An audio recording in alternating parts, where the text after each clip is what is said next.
इरशाद फरमायो लक़द मन्नल्लाहु अलल मुमिनीना इज़ बअस फ़ीहिम रसूला।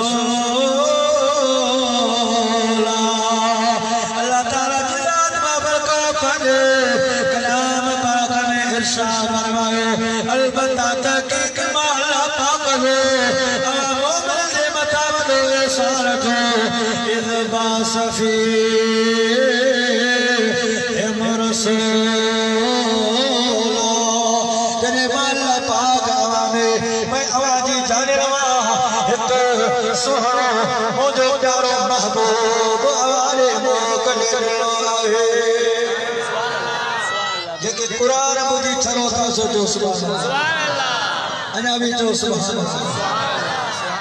अल्लाह पाक दी रात बरकत हिन आयत में नेमत जो जिक्र बयान फरमायो दुनिया के तवा नजर वजो तमोजा प्यारा अल्लाह पाक जो बेशुमार नेमत आया अल्लाह पाक जो मुझा प्यारा दोस्तों अनगुरु अनशुमार मुझा प्यारा रब तो असाए सान के मुझा प्यारा दोस्तों नेमत संभालो मेरी तवा अकना न्यारे अल्लाह पाक है अक्यों असा के नेमत रदा फरमायो अल्लाह पाक ये न फरमायो मुझा बाना मदसर जिला तवा के अक्यों दिन आयन ओ मुझा बाना हलन जिला मा तो के हथ दिन आयन हलन जिला मा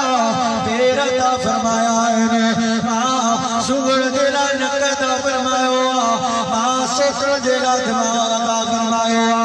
ए मुझा मोमिन बारा अल्लाह पाक दे हमारे मथा उठे वजो एहसान थो जने मां पंहिंजो प्यारो महबूब हवा में मोकले ॾिनो आहे। सुभान अल्लाह सुभान अल्लाह सुभान अल्लाह। अब बाए भी रहमता पानी भी रहमता हवा भी रहमता पर रहमतन शासन ये तेई शयूं रहमत भी है। अल्लाह पाक ये फरमाए हा तमो तो के पाए दिनी खादो पचायो था खादे पचायण जो वक्त यो मानी शकमली साहब क्या पूरो कयो बेशक शकमली साहब पारो था पेट पारो था मुझे प्यारा दोस्तों पाए रहमता किया असा खादो के दो बजाइंदा आयो असा जेला रहमता पर जेकर यो चंदन का पाए रहती वने मुझा प्यारा असा जेला प्यारा दोस्तों से मत में तकदीर थे वेनो पानी पींदा आयो उन बुधाइंदा असा जेला रहमता पर जेकर ध्यान का पाए मुझा प्यारा दोस्तों रहमत जमत बजी बोलवा एनी तरह मुझा प्यारा दोस्तों हवा रहमत लग दिया गर्मी दूर कराए असा से रहमत पर जेकरे या हवा तूफान जी शक्ल प्यार करे वने तसे मत बजी बोलिया अल्लाह पाक तो फरमाए ए मोमिन बारो मां तो खेरो तो रहमत वारो नबी जहां फरमाया देखो रहमत आई बल्कि मेरी जान जेला आजेला रहमत ही रहमत आहे। सुभान अल्लाह सुभान अल्लाह सुभान अल्लाह। जो सल्लल्लाहु अलैहि या रसूल अल्लाह वसल्लम अलैका या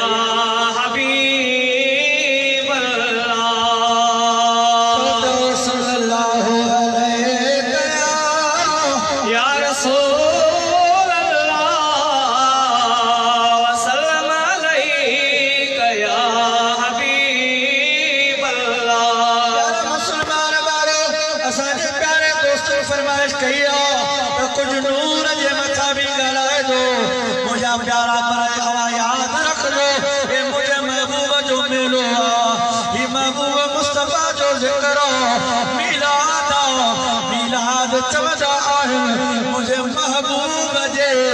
जपण जो जिक्र पाक करो। सुभान अल्लाह बेशक तेरी कोई गाल समझायो उनका बाद में हलो था मारो जो मिलाद बिदता शिरका अब अच्छा में शिरका बिदता शिरका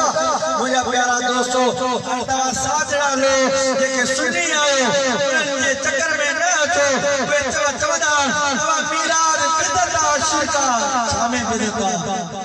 असांजे करे फेसबुक ते बर्थडे मनायो जन्मदिन मनायो त मुंहिंजा प्यारा दोस्तो वो असांजे लाइ खुशी जो बाइस बजे थो पर ॿिन्ही जान जो सरदार तव्हां हिकड़ी ॻाल्हि यादि रखजो लफ़्ज़ मीलाद मौलूद खां वरितल सुभान अल्लाह बर्थडे जन्मदिन ये चार ही हिकड़ा लफ़्ज़ साईं आज़म है ना बेशक पर इन में रुगो अगड़म शगड़म मगड़म शगड़म के मिलाए करे असां अहल सुन्नत के गुमराह कयो वेंदो आहे मीलाद बिदता न मुंहिंजा दोस्तो